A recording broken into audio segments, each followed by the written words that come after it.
United ইসলামী bank বা আল ফাথা নামে নতুন একটা ব্যাংক আসতে যাচ্ছে 5টি ইসলামী ব্যাংক একত্রে সংযুক্ত হয়ে। এ ব্যাংকটির জন্য প্রায় 30 থেকে 35,000 কোটি টাকার প্রয়োজন। ধারণা করা হচ্ছে যে সরকারি রাষ্ট্রায়ত্ত মালিকানাধীন সোনালী ব্যাংকের চেয়েও এই আল ফাথা বা ইউনাইটেড ইসলামী যে ব্যাংকটা আসতে যাচ্ছে এটির আকার সব দিক থেকেই বড় হবে। সাধারণত যে 5টি দুর্বল ইসলামিক ব্যাংক ছিল, অনিয়ম লুটতরাজের কারণে যেই ব্যাংকগুলো এখন গভীর সংকটের মধ্যে পতিত, যদিও এখন হয়তোবা ব্যাংকিং খাতে তেমন অনিয়ম লুটতরাজের চিত্র আমরা শুনতে পাচ্ছি না, যার কারণে বর্তমান গভর্নমেন্ট এই যে ব্যাংকিং খাতে কিছুটা কার্যকরী পদক্ষেপ নিয়েছে, এটিরই ফলাফল। তো আপনারা হয়তোবা ইতিমধ্যে অবগত রয়েছেন যে ফার্স্ট সিকিউরিটি ইসলামিক ব্যাংক, যেই ব্যাংকের খেলাপির পরিমাণ প্রায় 96%, অর্থাৎ 100 টাকায় অ্যাসেটের মধ্যে 96 টাকায় ন্যায় হয়ে গেছে, বাকি 4 টাকার মতো আছে। তো এই ধরনের ব্যাংকগুলোকে সরকার মার্জার বা একীভূতকরণের বিকল্প তেমন কিছু একটা খুঁজে পাচ্ছে না, যেহেতু সাধারণভাবে বলা যেতে পারে সাধারণ আমানতকারীদের কথা ভেবে গভর্নমেন্ট কিন্তু এই সিদ্ধান্ত নিতে বাধ্য হয়েছে। আবার ইউনিয়ন ব্যাংক, এই ব্যাংকটির খেলাপির পরিমাণ কিন্তু 98%, বাকি 2 টাকা বা 2% যে টাকাটা রয়েছে সেটি গ্রাহকদের আমানত হিসাবে বিভিন্ন জায়গায় পড়ে রয়েছে।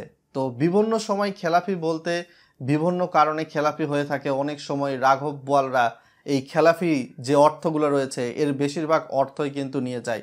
আবার সোশ্যাল ইসলামিক ব্যাংক, এই ব্যাংকটির খেলাপির পরিমাণ প্রায় 62 বা 66% সামথিং রয়েছে। এক্সিম ব্যাংক প্রায় অর্ধেকের বেশি খেলাপির মধ্যে কিন্তু গিয়েছে। গ্লোবাল ইসলামী ব্যাংকের খেলাপির পরিমাণ ধরা হচ্ছে প্রায় 95%, বাকি 5% খেলাপি নয়। তো 5% টাকা তো গ্রাহকদের মধ্যে বিলিয়ে দিয়ে গ্রাহককে তো শান্ত করে রাখা সম্ভব নয়। তো যার কারণে যে 30-35 হাজার কোটি টাকা লাগবে, এর মধ্যে বেশিরভাগ অর্থই গভর্নমেন্ট দিবে। যতটুকু জানা গিয়েছে যে সরকারি সম্মতি ও 20,000 কোটি টাকা চেয়ে চিঠি দিবে কেন্দ্রীয় ব্যাংক। আমানত বিমা তহবিল থেকে নেওয়া হবে 8 থেকে 10,000 কোটি টাকা। প্রাতিষ্ঠানিক আমানত শেয়ারে রূপান্তর করা হবে। IMF, বিশ্ব ব্যাংক, ADBর কাছে চাওয়া হবে পুনরুদ্ধার তহবিল। এবং এ ব্যাংকটির যেই হেড কার্যালয় হবে সেটা হচ্ছে সেনা তহবিল কল্যাণের যেই মতিঝিলে অফিস রয়েছে তার টপ ফ্লোরে। এ ব্যাংকটি যতটুকু সম্ভব জানা যাচ্ছে যে অর্থনীতিবিদরা জানাচ্ছেন সম্পূর্ণভাবে যদি একীভূত করা হয় তাহলে হয়তোবা সর্বোচ্চ 1 বছরের মতো সময় লাগতে পারে। তবে বাংলাদেশ ব্যাংকের একজন ঊর্ধ্বতন কর্মকর্তা জানাচ্ছেন যে এই ব্যাংকটি আসলে একীভূত হতে কতদিন সময় লাগবে।